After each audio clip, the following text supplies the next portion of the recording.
Muy bien, vamos a meternos en una historia fascinante.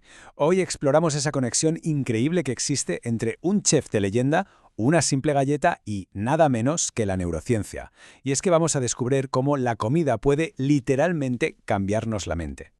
Todo arranca con una magdalena. Seguro que la historia suena. El escritor Marcel Proust moja un ansouté y de repente, de golpe, ese sabor le devuelve a su infancia. Es el ejemplo perfecto de ese poder casi mágico que tiene el sabor para conectar con nuestros recuerdos más íntimos. Pero, ¿cómo es posible? ¿Cuál es el mecanismo?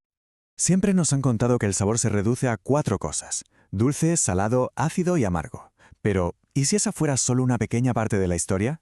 ¿Y si el verdadero escenario donde se crea el sabor no estuviera en la boca, sino en un lugar mucho más complejo y poderoso? Para entenderlo, tenemos que viajar en el tiempo. Vámonos al París de finales del siglo XIX, a las cocinas de un genio, Auguste Escoffier. Él, sin tener ni idea de neurociencia, por supuesto, tenía una intuición revolucionaria. Entendía que el sabor era una experiencia total, una auténtica sinfonía de sensaciones. Y esta frase suya lo resume todo. Para Escoffier, la cocina no era seguir una receta al pie de la letra. Era un arte que se basaba en la experiencia, en la intuición. Su meta no era simplemente alimentar, sino crear momentos, recuerdos, a través de sabores profundos y llenos de matices. ¿Y cómo lo conseguía? Pues con técnicas que hoy son la base de la cocina. Por ejemplo, creaba fondos de ternera que tardaban horas en hacerse. Perfeccionó el desglasado para no perder ni una sola molécula de sabor de la sartén. Y algo que parece simple, pero es crucial. Insistía en que los platos llegaran a la mesa bien calientes. ¿Y por qué? Porque sabía que el calor libera aromas. Y el aroma, como vamos a ver ahora, es la clave de todo este asunto. Claro, con todo esto, la cocina de Escoffier presentaba un enigma. Sus caldos, sus salsas, tenían una profundidad, una riqueza que no encajaba del todo en lo dulce, en lo salado, lo ácido o lo amargo. Había algo más, un sabor misterioso que te llenaba la boca. En aquella época, la ciencia solo reconocía 4 sabores, pero curiosamente, al otro lado del mundo, en Japón, ya le habían puesto nombre a esa sensación. La llamaban umami, que viene a significar algo así como sabor delicioso o sabroso. Es ese gusto profundo que encontramos en un buen jamón, en un queso curado o precisamente en un caldo de carne bien hecho.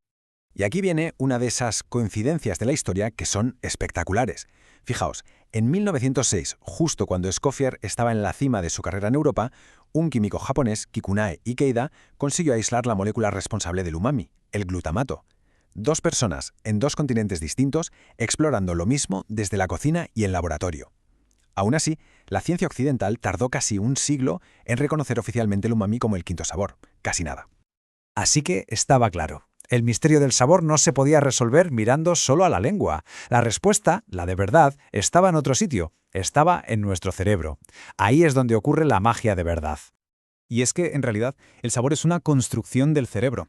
Es una percepción que se crea a partir de muchísimos estímulos, sobre todo de la información que le llega de la boca y, aún más importante, de la nariz.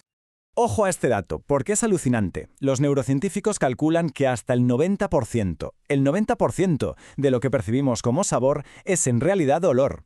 Cuando masticamos, las moléculas de la comida suben por la parte de atrás de la garganta hasta llegar a la nariz, y el cerebro es el que fusiona esa información con la de la lengua para crear la experiencia completa que llamamos sabor. Y aquí es donde entra en juego un concepto clave para entenderlo todo: la plasticidad sináptica. Dicho de forma sencilla, es la increíble habilidad que tiene el cerebro para cambiar, para adaptarse, para crear nuevas conexiones entre neuronas cada vez que vivimos una experiencia o aprendemos algo nuevo. Es, ni más ni menos, la base física del aprendizaje. La conexión con la comida es directa y la verdad es una pasada. Cada vez que probamos un sabor nuevo y complejo, no solo estamos disfrutando de una comida, estamos literalmente ejercitando el cerebro. Estamos provocando que se formen nuevas sinapsis, nuevas autopistas de información en las zonas del cerebro que se encargan del gusto y del olfato. Y esto nos lleva a una idea que es potentísima.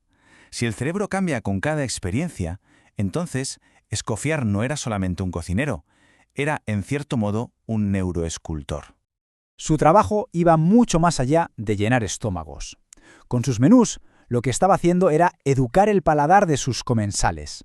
Les presentaba sabores tan complejos, tan refinados, que para poder apreciarlos del todo, sus cerebros tenían que adaptarse, tenían que cambiar.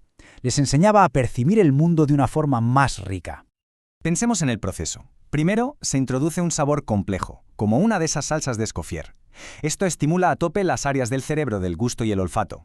Si esa experiencia se repite, el cerebro empieza a crear y a fortalecer nuevas conexiones para procesar esa información de forma más eficiente.